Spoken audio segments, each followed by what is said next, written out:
please don't live a life of disobedience. Okay? See, the house of God is a place of prayer. When we come to church, we come to have fellowship with our believers. So it's necessary we start with the spirit of humbleness.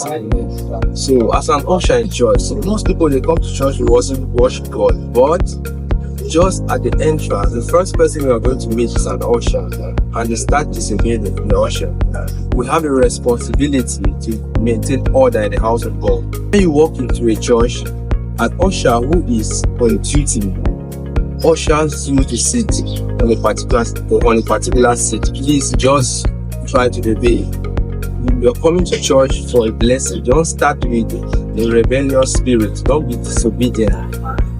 So because I see many people do that, when an usher tells you are coming to church to receive blessing, so if an usher tells you, please sit here, he or she is simply doing this or our own work. So you just need to obey.